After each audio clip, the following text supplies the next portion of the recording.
आप सभी का स्वागत है दुनिया की सबसे सुंदर स्वाध्याय श्रृंखला में। ओम ह्रीं अर्हं ळवो जिनाडम। बीतराग सर्वज्ञ अरिहंत महाप्रभु का यह पवित्र जिन शासन जयवंत हो। हम सभी अपने जीवन को महान सौभाग्यशाली माने। एक एक क्षण अपने जीवन का महानतम है। क्यों? क्योंकि हमें देव, शास्त्रों और गुरु तीनों की पवित्र शरण प्राप्त हुई है। बोधि दुर्लभ भावना के अंदर लिखा कि निगोद से स्थावर बनना दुर्लभ, स्थावरों से त्रस बनना दुर्लभ, त्रसों में पंचेंद्रिय मनुष्य बनना दुर्लभ, पंचेंद्रियों में संगी बनना दुर्लभ, उन संगियों में भी शुभ कुल, शुभ आयु, शुभ उपयोग, शुभ योग्यता, परिवार की अनुकूलता, शारीरिक अनुकूलता, ये सब उत्तरोत्तर मतलब आगे आगे दुर्लभ हैं। इसके बाद उन्होंने लिखा भई विषय प्रयोगिता। ये महत्वपूर्ण है।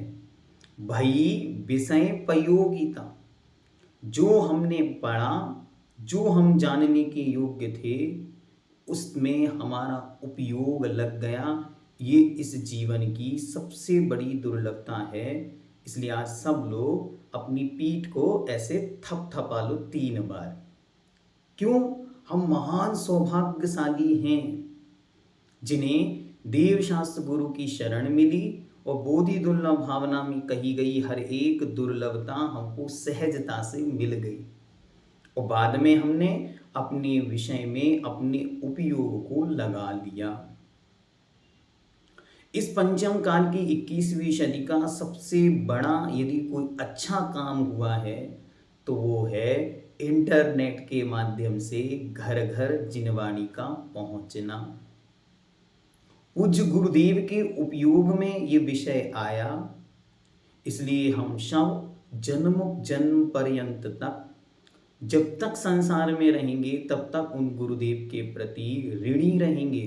उनके मन में ऐसा पवित्र भाव जागृत हुआ जिसके माध्यम से आज जिन शास्त्रों पर धूल लग रही थी, जिनके नाम भी लोग नहीं जानते थे, उन्हें पूज्य गुरुदेव की कृपा से आज घर घर पढ़ा जा रहा है। माहौल यह है कि बच्चे देखकर मम्मी पापा को ये सीख रहे हैं कि पढ़ना ऐसे पड़ता है, परीक्षा की तैयारी ऐसे करनी होती है। इतना व्यवस्थित सुंदर युग पुनः लौट कर आया है। इस सब के लिए आप सब बधाई के पात्र हैं। अब हम चलते हैं परीक्षा की ओर। परीक्षा क्या है? जो हमने साल भर पढ़ा है बस उसे कुछ मिनट के अंदर समेट देने का नाम परीक्षा है और कुछ भी नहीं। साल भर जो हमने पढ़ा है बस उसे हमें कुछ मिनट्स, क्योंकि अगर 1 घंटा है तो 60 मिनट और आपको 2 घंटे दिए जा रहे हैं तो 120 मिनट, बस मतलब 120 दिन की पढ़ाई 20 मिनट के अंदर आपको एक कागज के ऊपर उतारनी है। इससे ज्यादा कुछ भी नहीं है परीक्षा। परीक्षा के प्रति बस ये भाव अपने हृदय में भरना है कि ये कोई परीक्षा नहीं है, अपितु हमें एक नए ग्रंथ को पढ़ने का उद्घाटन है। जब आप परीक्षा हॉल में जा रहे हैं तो सबसे पहले इंटेंशन में यही रखना है कि हम यहाँ पर साल भर में जो श्रुत की आराधना की है उस श्रुत की आराधना का आज पूर्ण अर्घ चढ़ाने आए हैं। जैसे आप सिद्ध चक्र महामंडल पूर्ण करने के बाद सुबह सुबह हवन में जाते हैं, बस ऐसे ही साल भर जो हमने श्रुत का यज्ञ किया, अक्षर अभिषेक किया, श्रुत आराधना की है, उसका आज हवन है उस हवन में हम लोग जा रहे हैं, ऐसा संकल्प मन में विकसित कर कर और परीक्षा हॉल की ओर जाना है। परीक्षा हॉल में जाकर हमको क्या मानसिकता रखनी है? सबसे पहले परीक्षा में हम फेल हो जाएंगे तो चलेगा, लेकिन धर्म की अप्रभावना नहीं करेंगे। पहली चीज, कोई ये ना कह सके ऐसे स्वाध्यायी होते हैं जिनवाणी के 2 पन्ने यहाँ फंसाए, 2 पन्ने यहाँ रखे और अन्यथा प्रवृत्ति करता हुआ कोई भी किसी भी रूप में नहीं दिखना चाहिए। परीक्षा के पूर्व आपकी मानसिकता अच्छी तरह डेवलप्ड रहे। यदि घर में कोई ऐसा सदस्य है जो आपके एब्सेंस में घर को देख सकता है, तो उसको उस दिन सुबह से ही उस काम में लगा दें और आप अपनी निराकुलता में समय व्यतीत करें, किताबों में नहीं। प्रशस्तता के परिणाम रखें, सुबह अच्छी तरह चाहें तो पूजन विधान आदि सब अच्छे से करते हुए प्रशस्त मानसिकता के साथ पेपर में जाने के पहले अच्छी तरह यहाँ तक पानी से अपने को फिल्ड कर लें, क्योंकि मौसम गर्मी का है। ठीक है, अच्छी तरह पानी पिएं और साथ में पानी लेकर भी जाएं। परीक्षा में नहीं पीना, लेकिन आगे पीछे पीने के निमित्त से पानी अवश्य आप लेके जाएं। परीक्षा में जाने के लिए आपके पास यदि आपके रोल नंबर, रजिस्ट्रेशन नंबर और सेंटर नंबर आदि आ चुके हैं, बहुत सारी जगहों पर व्हाट्सएप ग्रुप के माध्यम से पहुंच गए हैं, जिनको नहीं प्राप्त हुए वो सुधा सागर ऐप से ढूंढ लें। नहीं भी प्राप्त हुए तो कोई विकल्प नहीं करना, परीक्षा हॉल में एक लिस्ट वहां पहुंची होगी, उसमें आपका सारी जानकारी आपके पास उसमें होगी, तो वहां से आप ले करके और उसमें लिख लेंगे। अन्यथा यहीं से एक छोटे से कागज पर उन्हीं चीज़ों को बस नोट करके और वहां पर लेके जाना है। जैसी आपको कॉपी मिलेगी उसमें वो जानकारी लिख के वो कागज वहां जो वीक्षक आएंगे उनको लौटा देना, जैसे आपके पास कोई अन्य स्लिप या पेपर ना रहे। ये आपको प्रिपरेशन कब करनी है? घर से जाने के पहले। क्या क्या लेके जाना है? तो आपको अपना केवल आधार कार्ड, क्योंकि हो सकता है वहां जो लोग हैं वो आपको नहीं पहचानते हैं, आप दूर से हैं, तो अपना आधार कार्ड अपने साथ रख लेना। 2 पेन व्यवस्थित नीले रंग के 2 पेन आपको ले जाने, अन्य पेन की कोई आवश्यकता नहीं होती। फिर भी यदि कोई अंडरलाइन आदि करने की मानसिकता रखता है तो कोई व्यवस्थित 1 पेन आप रख के और ले जा सकते। अन्यथा 2 नीले पेन, दोनों को पहले से ही अच्छी तरह रगड़ के चला के देख लेना, ठीक है, जो व्यवस्थित चलते हों, वरना वहां जाके पता चले वो पेन नहीं चल रहा है तो विकल्प ना उत्पन्न हो, ऐसे काम करना। पेंसिल को अगर आपको आवश्यकता लगती है, चित्र आदि बनाने का भाव है, तो पहले से ही शार्प करके एक रबर इरेजर अपने साथ, इतनी चीजें आपको अपने साथ लेकर जानी है, जिससे हमें वहां किसी से कुछ मांगने में समय नहीं लगाना। परीक्षा हॉल आपके घर से कितनी दूर है उसके हिसाब से अपने आप को प्रिपेयर करके पहले से रखना है कि हमें वहां कब पहुंचना है। दूसरे शहर में है तो उस हिसाब से जाना है। देखें, पेपर हमेशा ब्लू पेन से ही देना, क्योंकि इन्होंने यहाँ पे पूछा है ब्लैक पेन से लिखना, तो हमको एक संस्मरण याद आ गया, सुना के फिर आगे चलते। पूज्य गुरुदेव एक दिन प्रवचन में कहते हैं, देखो क्या युग था, क्या युग था। उस समय तो लोग काले कलर के बत्ती, काले कलर के शिलापट्ट पर सफेद खड़िया चौक से अपना उज्जवल भविष्य लिखते थे। आज सफेद कागजों पर लोग काले पेनों से काली करतूतें लिखते हैं। ये आचार्य महाराज के शब्द थे, उनको देखकर ऐसा लगता है। और उस दिन मैंने अपने जीवन में संकल्प किया कि मैं कभी भी काले पेन का प्रयोग नहीं करता, तो आप लोगों को भी यही कहूंगा कि काले पेन का प्रयोग नहीं करें, ठीक है। आगे चलते, बीच में कुछ भी नहीं पूछे जिससे डिस्टरबेंस नहीं हो, अपन आगे चलते जाएंगे। लास्ट में आप लोग पूछ लेना, ठीक है, क्योंकि बहुत सारी चीजें हम रख के आए हैं यहाँ पर, फिर उसको आपके सामने नहीं रख पाएंगे तो लंबा हो जाएगा। आगे चलते, तो इतनी चीजें आपको एक तरफ से व्यवस्थित अपने एक बॉक्स में रख के ले जानी है, ठीक है। एग्जाम बॉक्स प्रिपेयर करके अभी से रख लेना, जिसमें सारी चीजें आपकी 2 पेन होंगे, 1 पेंसिल जो शार्प होगी, आवश्यकता हो तो शॉर्पनर और एक इरेजर रबर आप उसमें रख लेना। कोई चित्र आदि बनाना है, लाइन करनी है तो स्केल भी आप साथ में रख सकते हैं। एक छोटे से कागज पर केवल अपना रोल नंबर, रजिस्ट्रेशन नंबर और सामने कोड नंबर या जो भी उस सेंटर का कोड है, अगर आवश्यकता आपको पड़ती है तो आप रखना, अन्यथा आपको वहां पर मिल जाएगा। और उसी बॉक्स में आप अपना आधार कार्ड, बस इतनी चीजें आपको सेंटर पर लेके जानी है। इससे ज्यादा कोई चीज ले जाने की आवश्यकता आपको वहां नहीं है। और एक पानी का बॉटल, बस इतनी चीज आपको वहां से, यहां से आप वहां लेकर जाएंगे। ड्रेसअप आपका कैसा होगा? तो जितने भी पुरुष वर्ग हैं वे अच्छी तरह वाइट कलर का कुर्ता पजामा, वाइट कलर का पैंट शर्ट। जितनी भी महिलाएं हैं, बहनें हैं, वो वाइट, जो बहनें हैं वो वाइट कलर के सामान्य से सलवार सूट या जो येलो कलर होता है, केसरिया जिसको हम लोग बोलते हैं हमारे यहाँ, उसमें जाएंगे, उसी साड़ी या उसी सलवार कुर्ती में। अन्यथा जो आपके यहाँ सामूहिक जो आपकी कोई ड्रेस हो, जैसे महिला मंडल की कोई सामूहिक एक सी ड्रेस होती है, किन्हीं के यहाँ बालिका मंडल की एक सी ड्रेस होती है, या जो भी ड्रेस हो, ड्रेस कोड आपका एकदम परफेक्ट, ऐसा लगे कि हाँ एग्जाम चल रहा है और बहुत इंटरनेशनल लेवल का एग्जाम है। हो सकेगा तो अगले वर्ष तक पूज्य गुरुदेव की कृपा से उनको ऐसा भाव वहां से ऐसा प्रेषित कराएंगे कि पूरे भारत में एक ड्रेस आप लोगों की 12 वर्षीय की नियुक्त हो। ऐसा पूज्य गुरुदेव की कृपा अगर बरसी तो ये भी अगले साल से करने का मानस हमारा बन चुका है। इसी वर्ष वो मन बना है, लेकिन आगे हम चलते हैं। तो ये आपका ड्रेस कोड रहेगा।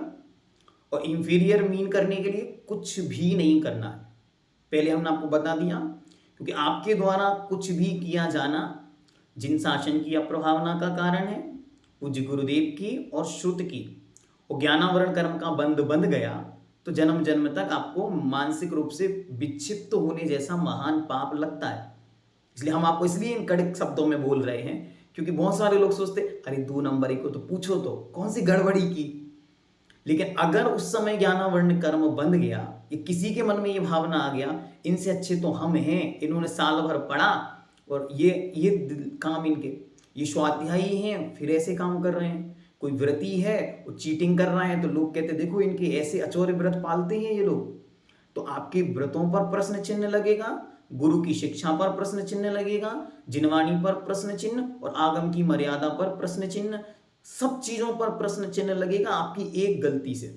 इसलिए पूरी तरह अपनी मानसिकता ये बना के जाना, हमें कुछ नहीं आएगा पेपर में तो हम पेपर पर लिखेंगे जिनवाणी हमारी माता है, हमको कुछ नहीं आता है, बस। और कुछ नहीं लिखना तो चलेगा, लेकिन गड़बड़ बिल्कुल भी नहीं करना, ठीक है। अब आगे चलते हैं।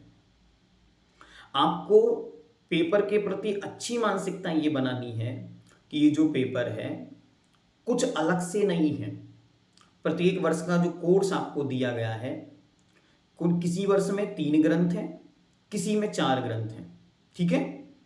साल भर में उनकी प्रिपरेशन आपको बहुत अच्छी तरह से कराई गई है, बहुत सारे लोगों ने बहुत मेहनत की है। तो आपको क्या करना है, शुरुआत से ही, मानो अभी तक आपने नहीं भी किया है तो अभी कर सकते हैं। जो आपके पास मॉडल पेपर आया है उस मॉडल पेपर के सीक्वेंस से आपको ध्यान में रखना है कि शुरुआत से क्या क्या चीजें हमको लिखनी है, ठीक है। तो पेपर में सबसे पहले आपको पूछा है परीक्षार्थी का नाम। तो जैसे ही आपको पेपर मिले, सबसे पहले आपको पेपर को टर्न करके ये देखना है कि हमारे पेपर में पूरे पेज हैं या नहीं है। मतलब कोई पेज उल्टा सीधा तो नहीं लगा, कोई पेज ऐसा तो नहीं जो छपा ही ना हो। तो सारे पेपर को एक बार पूरी तरह से टर्न कर लें। कंफर्म हुआ? नेक्स्ट, सबसे पहले परीक्षार्थी का नाम, आप अपना नाम अच्छे अक्षरों में लिखें। मेरा ये निजी एक्सपीरियंस है, 50 कॉपियां तो ऐसी होती हैं कि नाम ही नहीं पढ़ पाते लिखा क्या है, ठीक है। तो कोशिश करें कि अपना नाम बहुत अच्छी तरह से लिखें, ठीक। उसके बाद पति का नाम या पिता का नाम जो भी आपने रजिस्ट्रेशन के समय लिखा था वो वहां पे लिखें। उसके बाद रजिस्ट्रेशन नंबर जो आपको वहां पर भी उपलब्ध होगा, साथ ही पहले से मिल गया हो तो आप उसको लिखें। उसके बाद रोल नंबर, ये 4 चीजें कंपलसरी हैं, जिनकी ये नहीं होती हैं उनकी कॉपियों का कोई औचित्य नहीं होता। इसलिए पेपर तो हम सॉल्व करने के लिए भागते हैं, लेकिन इन पर काम नहीं करते। ये मोस्ट है, मस्ट है। इसके बाद आता है परीक्षा केंद्र का नाम। तो इसमें आपको उस शहर का नाम लिखना होता है, या किसी शहर में जो स्थान पर है, जैसे मानो गुवाहाटी में रेहाबाड़ी है तो आप रेहाबाड़ी ब्रैकेट में लिखेंगे गुवाहाटी। बाकी जो भीलवाड़ा से हैं वो भीलवाड़ा लिख सकते हैं, इंदौर वाले इंदौर लिख के जिस कॉलोनी से आप दे रहे हैं उसको ब्रैकेट में लिख देना। ये आपका सेंटर नाम हुआ। सेंटर कोड आपको दिए गए हैं 1 2 3 4 करके, वो वहां पे आप पूछ लें और उसको लिखना है। इस वर्ष यदि आपको पूछा जाए तो परीक्षार्थी का मोबाइल नंबर या अदर इंफॉर्मेशन पूछी जाए तो वो वहां पर आपको लिखनी है, बस इतना आपके लिखने का काम। इसके बाद आप पहले से माइंड सेट करके जाना है कि हमको पहले पेपर के सारे क्वेश्चंस को अच्छी तरह रीड करके ये डेवलप्ड करना है शुरू के 5 मिनट में कि हमको पेपर कैसे लिखना है। क्यों? हमने 2700 पेपर चेक किए और एक बात नोट करी कि कई लोग क्या करते हैं, शुरू के क्वेश्चन 1 नंबर में 4 लाइनें पूरी लिखते हैं और लास्ट वाले 10 नंबर के क्वेश्चन में 1 लाइन लिखते हैं। आप सोचो कि 4 नंबर का क्वेश्चन है तो 4 ही लाइन नंबर मिलेंगे, चाहे आप 40 लाइनें लिख दो। लेकिन 10 नंबर के क्वेश्चन में अगर आपने 1 लाइन लिखी है तो आधा नंबर भी नहीं मिलेगा आपको। इसलिए पहले पेपर को अच्छी तरह रीड करके अपने माइंड सेट को ऐसे बिल्डअप करना है कि हमको कैसे पेपर सॉल्व करना है और कब क्या लिखना है, पहली चीज। दूसरी चीज, आपको मॉडल पेपर पहले से मिल चुके हैं, सबके मोबाइल में पहुंच गए हैं। नहीं पहुंचे हैं तो हम आज फिर से भेज देंगे। तो आप लोग क्या करेंगे, आज ही या कल महावीर जयंती के दिन शांति से एक बार बैठ के 2 घंटे के लिए घर वालों सबसे कहना आज हमारा 2 घंटे का गृह त्याग है, ठीक है। उतनी देर के लिए उस पेपर को, मॉडल पेपर को सामने रखना और सामने एक कॉपी लेके और पूरे पेपर को लिखना। आपको पता चलेगा कि 2 घंटे का पेपर हम कितनी देर में लिख सकते हैं। ये आपका सबसे बेस्ट एक प्रकार से तरीका रहेगा अपने आप को परीक्षण करने का। सामने मॉडल पेपर रखो, प्रिंट आउट निकल जाए तो अच्छा, नहीं निकले तो सामान्य से मोबाइल को रखो, मोबाइल में एयरपोर्ट मोड या एरोप्लेन मोड चालू कर दो, जिससे कोई फोन नहीं आएगा उतनी देर, कोई व्हाट्सएप नहीं आएगा। सामने उसको रखो और लिखना चालू करो। एक मॉडल पेपर भी अगर आपने सॉल्व करते समय टाइमिंग मैनेज कर लिया तो आपका टाइमिंग मैनेज हो जाएगा, कोई दिक्कत नहीं आएगी। साथ ही आप जब अपना पेपर सॉल्व करेंगे तो सबसे पहले पेपर रीड करके ये डिसाइड कर लिया कि हमको पेपर लिखना कैसे है, कितना टाइम किस क्वेश्चन को देना है। फिर जैसे क्वेश्चन में कहा 1 नंबर का प्रश्न है और 1 शब्द में उत्तर, तो आप केवल 1 शब्द ही लिखेंगे, मैक्सिमम तो 2 शब्द। अगर आप उसमें एक पूरी लाइन भी लिखेंगे तो नंबर मिलेगा 1। तो इसलिए पहले डेवलप्ड कर लें दिमाग को कि हमें 1 नंबर पर 1 मिनट का जो उत्तर है बस वही देना है, उससे ज्यादा समय उसको नहीं देना। क्वेश्चन पढ़ा, उत्तर दिया, नहीं बन रहा आगे वाले पे चले गए। शुरुआत में कभी भी किसी से कुछ भी नहीं पूछें, किसी से भी कुछ भी नहीं पूछें। क्यों? क्योंकि ये आपके टाइम को वेस्ट करेगा। तो कोशिश करें, अपना क्वेश्चन 1 पढ़ा, नहीं बन रहा, दूसरे पे आ गए, दूसरा नहीं बन रहा, तीसरे पे आ गए, बन रहा है, सामने उत्तर लिख दिया। फिर आगे बढ़ें, सही जोड़ियां हैं, सही जोड़ियों को व्यवस्थित रूप से या तो आप नंबर दे दें या फिर आप उनके सामने नंबर लिखने का ऑप्शन हो तो वो लिख दें। कोशिश करें कट्टा पिट्टी ना करें, कट्टिस नहीं बनाना। कॉपी को जितना नीट एंड क्लीन रखेंगे उतने नंबर मिलेंगे। ये लॉजिक मैं आपको क्यों बता रहा हूं, क्योंकि कॉपी देखने वाला ये देखता है क्या गंदा लिखा है, इसका दिमाग जब इतना अच्छे से लिखने आता ही नहीं होगा, लिखेगा क्या। तो आपने लिखा 100 नंबर का होगा, वो 80 नंबर में आपको निपटा देगा। तो आपकी कॉपी की नीटनेस देखकर, सुंदरता देखकर वो प्रसन्न हृदय से आपको नंबर दे देगा। तो ये प्रसन्नता आपको कहां लानी है, कट्टा पिट्टी करनी नहीं, कट्टिस कहीं लगे ना, गूदागादी जिसको हम लोग बोलते हैं ना अपनी भाषा में, वो आपको नहीं करनी है, बिना उसको करे आगे बढ़ना है, ठीक है।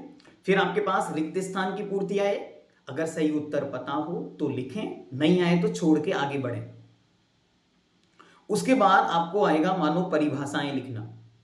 जिस ग्रंथ का पेपर आप दे रहे हैं कोशिश करें उसी ग्रंथ से परिभाषा लिखें, तो नंबर आपको पूरे में से पूरे मिलेंगे। यदि नहीं आती हैं तो फिर आप जो कुछ भी आपने पिछले 7 सालों में पढ़ा है उसमें से लिख देना है। क्या कह रहा हूं मैं, फिर से ध्यान से सुनना। अगर आपको पूरे में से पूरे नंबर चाहिए तो जिस ग्रंथ का पेपर चल रहा है उस ग्रंथ में से पेपर की परिभाषाएं और क्वेश्चन आंसर्स लिखना। लेकिन यदि आपको नहीं आती हैं तो आपने पिछले 7 वर्षों में उस सब्जेक्ट से रिलेटेड जो कुछ भी पढ़ा है, मानो दिग्व्रत पूछ लिया तत्वार्थ सूत्र के अनुसार या सर्वा सिद्धि के अनुसार, और आपको उसके अनुसार नहीं आ रहा कि ग्रंथ अनुसार क्या होता है, तो 6 डाला में जो पढ़ा था वो आप लिख सकते हैं, ये ऑप्शनल है। ठीक है।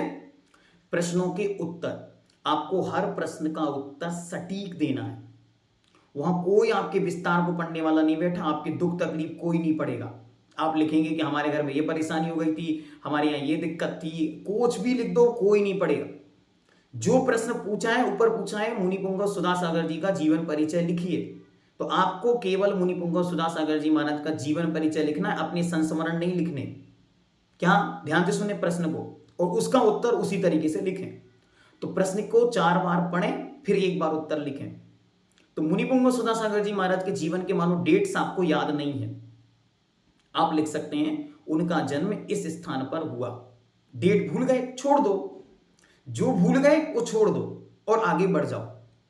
जो चीज आपके दिमाग से निकल गई उसे कैंसिल करो, आगे बढ़ो, काटना कुछ भी नहीं और आगे बढ़ते जाओ, आगे बढ़ते जाओ। ठीक है। ये अगर आप करेंगे तो आपका प्रश्न पत्र बहुत अच्छी तरह सोल्व होगा। नेक्स्ट थिंग, आपका पेपर 4 भागों में बटा है, किन्हीं का 3 में होगा, किन्हीं के 4 में होगा। मैं सबके हिसाब से बात कर रहा हूं इसलिए उसको ध्यान में रखना। मानो 3 भागों में है, 6 ढाला, सिद्धांत प्रवेशिका और बृहद कथा कोश। ठीक है। तो कोशिश करना है कि सबसे ज्यादा मार्क है 6 ढाला के, तो पहले 6 ढाला का पोर्शन सॉल्व करना, फिर जाना हम बनाम सोचते सबसे कम वाले पे पहले चले जाओ, तो पता चले कि सबसे ज्यादा छूटेगा। तरीके बता रहे हैं हम, जो आपके दिमाग में खुरापाती चलती है कि सबसे पहले 10 नंबर वाला कर दो, पता चला 10 नंबर अकेली करके पूरा पेपर हो गया आपका। तो ऐसे काम नहीं करना, पहले 45 नंबर का पहले वहां से शुरू करो, फिर आदि इस पे आओ, फिर तीसरे पे जाओ, तो आपका क्रम बना रहेगा।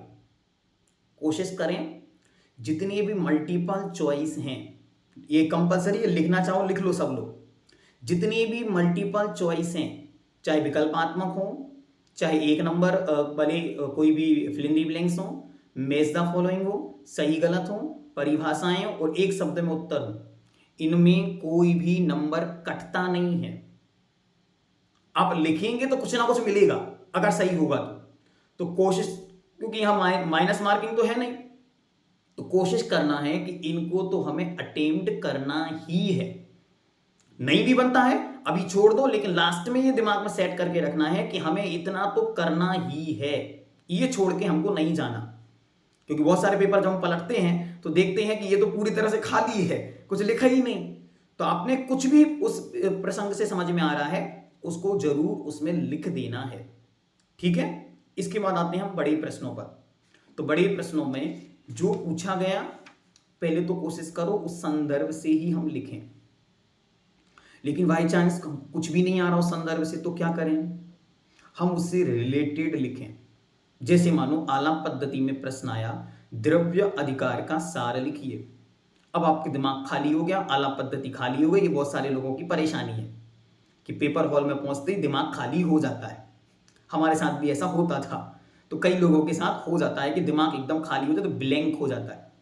तो क्या करना, आप द्रव्य शब्द याद आ गया, बस अब द्रव्य शब्द आपने पहले भाग से लेकर 5वें साल तक जो कुछ भी पढ़ा है द्रव्य से रिलेटेड, बस वो लिखना शुरू कर देना। उससे आपका दिमाग उस वे में आगे बढ़ने लगेगा। इस प्रकार आपको अपने पेपर को अच्छी तरह सॉल्व करना है। पेपर के पहले कोई डर नहीं, कोई नंबर की हिचक नहीं, कोई शर्म नहीं। बहुत सारे लोग शर्माते हैं, नंबर कम आ गए तो, हमसे तो कुछ पेपर में बना ही नहीं तो। स्ट्रेस नहीं लेना, एकदम free minded, open minded. Result हमको खुद देखना है। अपने सुधासागर ऐप पर जाएंगे, अपना क्लिक करेंगे और अपना नंबर खुद देखेंगे। दूसरे को बताना ही नहीं हमारा कितना नंबर आया। कोई पूछे कितने नंबर आए, कहना गुरु कृपा मिल गई। बस क्या नंबर बोलना इस साल, गुरु कृपा मिल गई। कम नंबर आए तो, पूरे मिल गए तो गुरु कृपा है ही। तो इसलिए अच्छी तरह निर्विकल्प होके पेपर हॉल में जाना, एकदम फ्री इन माइंड। और अभी से कोशिश करो कि अपने मन को शांत बनाना है। रोज स्वाध्याय करने के पहले, सोने के पहले मैं शांत हूँ, मैं शांत हूँ, मैं शांत हूँ, इसको 9 बार बोलो। साथ में एक मंत्र और आप लोगों के लिए परीक्षा के लिए दिया जा रहा है, उसको बार बार रिपीट करो। क्या? जो प्रश्न आएगा मैं उसका उत्तर अच्छे से लिखूंगा। क्या करना? जो प्रश्न आएगा मैं उसका उत्तर अच्छे से लिखूंगा। 7 दिन तक इसकी माला फेरनी है, ठीक है? केवल 7 दिन भी नहीं बचे, लेकिन फिर भी आपको आज से शुरू कर देंगे तो 7 दिन तक ये फेरनी है कि जो पेपर में आएगा मैं उसका उत्तर अच्छे से लिखूंगा। बस, फिर कोई टेंशन नहीं, निश्चिंत होकर परीक्षा हॉल में पेपर आपको लिखने जाना है। आप सबके लिए बहुत बहुत मंगल शुभकामनाएं। पूज्य गुरुदेव अपना आशीर्वाद आप लोगों को पहले ही दे चुके हैं। प्रयास रहेगा कि एक बार और आपको परीक्षा के पूर्व आशीर्वाद मिलेगा ही मिलेगा, क्योंकि उनका हृदय बड़ा उदार है, तो वो आपको आशीर्वाद देते ही रहेंगे, पुनः देंगे। सबके प्रति मंगल भावनाएं, मंगल शुभकामनाएं। हर व्यक्ति को अपनी अपनी क्षम है, अपनी अपनी हृदय की शक्ति है, शरीर का अपना अपना बल है, उसके अनुसार कार्य करें। बहुत ओवरलोड होना, स्ट्रेसफुल होना, इन सब में आप लोग नहीं उलझेंगे। मैं आपको बार बार कह रहा हूँ, हमारे पास बहुत सारी शिकायतें, लेकिन अभी हम नहीं करेंगे क्योंकि हमने आपसे 30 मिनट मांगेंगे, हमारे 26 मिनट पूरे हो गए, इसलिए अब हम आपको डांटेंगे नहीं, वो हम आपको परीक्षा के बाद बताएंगे कि आप लोगों की कितनी बड़ी बड़ी गलतियां हुई हैं। ठीक है? आगे क्या करना है? परीक्षा अच्छी तरह हमको विथ इन टाइम में लिखनी है, लेकिन यदि हमारी उम्र ज़्यादा है, कोई शारीरिक परेशानी है, तो हम वहाँ के संयोजक से या जो भी वहाँ पे परीक्षक आएंगे उनसे निवेदन करके 5 मिनट 10 मिनट अतिरिक्त मांग सकते हैं। लड़के अधिकार नहीं, ये उनकी समझ के ऊपर है कि आपकी अवस्था देखकर वो आपको समय दे दें। क्या कह रहा हूं मैं? फिर से कह रहा हूं, लड़के अधिकार पूर्वक नहीं, हमारा तो अधिकार है नहीं, वो अगर उनकी समझ से आप उस केवल लेवल के हैं कि हाँ चलो आपके लिए 10 मिनट देने हैं, तो वो आपको 10 मिनट 15 मिनट जो उनके मन में होगा, 10 मिनट का नियम पारित हो चुका है, तो वो आप लोगों को 10 मिनट अतिरिक्त दिए जाएंगे। ठीक है? अगला, हमारे यहाँ सूतक पातक है तो हम पेपर दे सकते हैं। हाँ, सूतक पातक में आप पेपर दे सकते हैं, लेकिन महिला संबंधी परेशानी में पेपर नहीं देना है।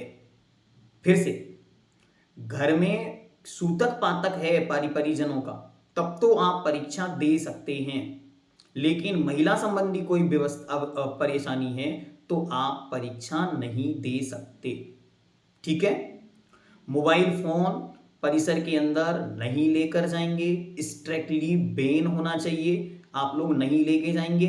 यद्यपि सब जगह पे भैया लोग जा रहे हैं, फिर भी जहां नहीं पहुंच पाए वहां आपको ध्यान रखना है।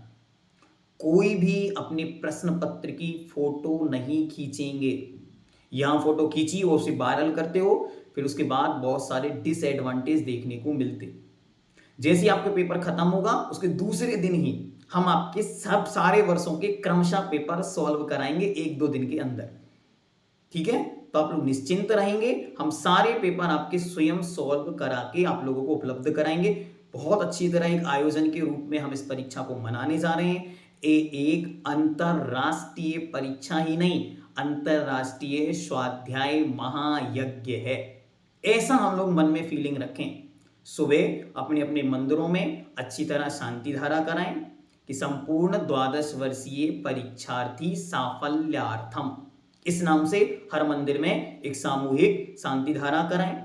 हो सके आप लोग सब स्वाध्याय आसपास रहते हैं, पूजन करते ही हैं, तो उस दिन सामूहिक पूजा कर लें, एक बढ़िया से गुरु महाराज की पूजा कर लें, सब लोग सामूहिक जिनवाणी सरस्वती की पूजा कर लें, तो सब लोग सामूहिक एक सुंदर सी पूजा रचा लें। चाहे तो बोर्ड पर, हर मंदिर के बोर्ड पर लिखें कि आज हमारे यहाँ, अभी से लिख दें कि हमारे यहाँ इस तारीख को परीक्षा का आयोजन किया जा रहा है। जो दर्शन करना चाहें उस परीक्षा के, तो वो लोग उस समय उपस्थित होकर इतने बजे से इतने बजे तक परीक्षा स्थल पर उपस्थित होकर उस दृश्य को भी देख सकते हैं, क्योंकि ये ऐतिहासिक काम है। लगभग 250 स्थानों, 270 लगभग स्थान पहुंच गए, 270 स्थानों पर एक साथ जिन शासन की परीक्षा होना, ये भी अपने आप में एक ऐतिहासिक महोत्सव है। पूज्य गुरुदेव की महान कृपा है। हमने आपसे 30 मिनट मांगे थे, वो हमारे पूरे हो गए। हमने अतिरिक्त कुछ भी नहीं कहा, इसलिए हम क्षमा तो आपसे कहेंगे नहीं। हम आपको फिर से शुभकामनाएं देते हैं, मंगल कामनाएं भाते हैं। आप सब लोग अगले वर्ष फिर हमको इसी रूप में मिलेंगे। सभी के लिए मंगल शुभकामनाओं से जैनम जयतु शासनम। पृछना स्वाध्याय परिवार आपके उज्जवल भविष्य की कामना करता है। चैनल को सब्सक्राइब करें।